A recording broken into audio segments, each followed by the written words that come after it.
19 તારીખના રોજ ગીર સોમનાથ જિલ્લામાં એક જાહેર સભામાં મેં કીધેલું કે કારણ કે જ્યારની ચૂંટણી લોકસભાની પૈતી છે ત્યારથી ગીર સોમનાથ જિલ્લાના કલેક્ટર દ્વારા નાના ગામડામાં નાના ગરીબ માણસો રહેતા, મધ્યમ વર્ગના માણસો રહેતા અને નાની દુકાન ધરાવતા એવા નાના ગામોમાં ડેમોલેશન કરવામાં આવ્યું અને વરસાદની સિઝનમાં એમના મકાનો પાડી નાખવામાં આવ્યા, જેને લીગલી અમુક છે મકાનો એ પણ પાડી નાખવામાં આવ્યા અને આજે ગરીબ માણસો બેઘર થયા છે. ત્યારે મેં જાહેર મંચ ઉપર 19 તારીખના રોજ કીધેલું કે આપનામાં હિંમત હોય તો આપ મોટા કોમ્પ્લેક્સ જે બાંધકામની મંજૂરી વગરની છે, મોટી હોટલો જેની મંજૂરી પૂરી થઈ ગઈ છે, જે પાર્કિંગની વ્યવસ્થા કોમ્પ્લેક્સમાં હોવું જોઈએ ત્યાં દુકાનો બનાવી નાખી છે, જે મોટા કોમ્પ્લેક્સ જે ફ્લેટોવાળા છે જેની મંજૂરી નથી એવા ગીર સોમનાથ જિલ્લામાં ઘણા માથાઓના છે અને તમારા હિંમત હોય તો પાડવા માટે આવો એ મગજમાં રાખી અને કલેક્ટર દ્વારા 20 તારીખના રોજ ફરિયાદ સમિતિની મિટિંગ હતી. હું કંઈ કારણ હું બહાર હોવાના કારણે ત્યાં હાજર ન થયેલો, પણ તેમને ઠરાવ કરેલો કે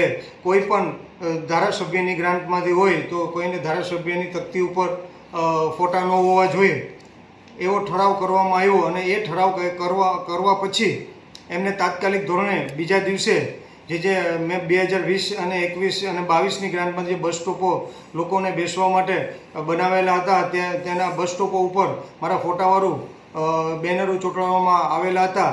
એ કલેક્ટર દ્વારા, આયોજન અધિકારી દ્વારા એ મારા ફોટાવાળું બેનર કોઈ છરીથી અથવા કે કોઈ બ્લેડથી કાપીને ફોટો કાઢવામાં આવ્યો અને અમુક જગ્યાએ તો મારું મોઢું છે ત્યાં ડોકા સુધીનો જ મોટો ફોટો કાઢવામાં આવેલો. તેથી છે આજે 3.25 લાખ મતદારો મારી વિધાનસભામાં આવેલા છે. હું એક જનપ્રતિનિધિ તરીકે બીજી વાર ધારાસભ્ય તરીકે ચૂંટાઈને આવ્યો છું. ત્યારે આજે ધારાસભ્યનું જો આ રીતે અપમાન થતું હોય તો સામે માણસનો કલેક્ટર અને એ શું કરતા હશે, તેના કારણે એમને પછી ખ્યાલ પડ્યો કે આ એમને ગલત કર્યું છે. એટલે એને તાત્કાલિક ધોરણે એ પત્ર સામાન્ય વિભાગને લખ્યો કે અમે આ રીતે ઠરાવ કર્યો છે અને આ ઠરાવનું માર્ગદર્શન આપો.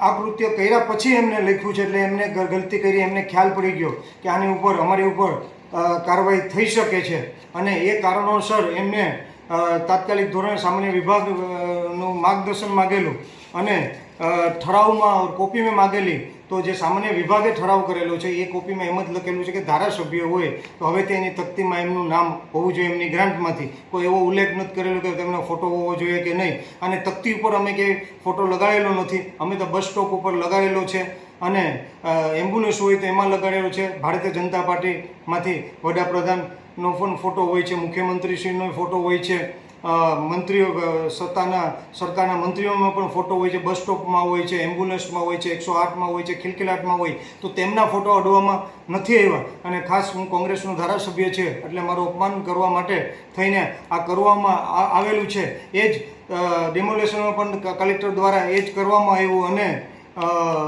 આ ફોટોમાં પણ એ જ કરવામાં આવ્યું. કારણ કે એ ધારે તો ભારતીય જનતા પાર્ટીને પણ એમના હિંમત હોય તો એ ફોટા કાઢીને બતાડે.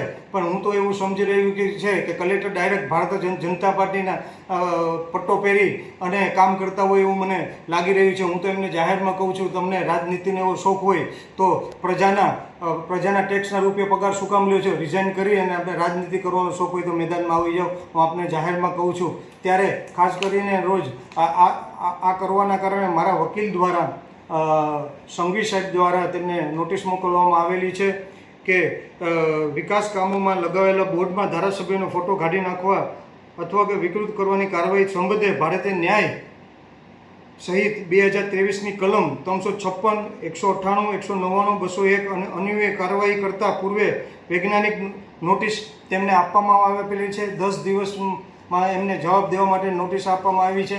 જો 10 દિવસમાં એ નોટિસનો નહીં જવાબ દે કલેક્ટર અને આયોજન અધિકારી તો મારે કોર્ટમાં જવાની ફરજ પડશે.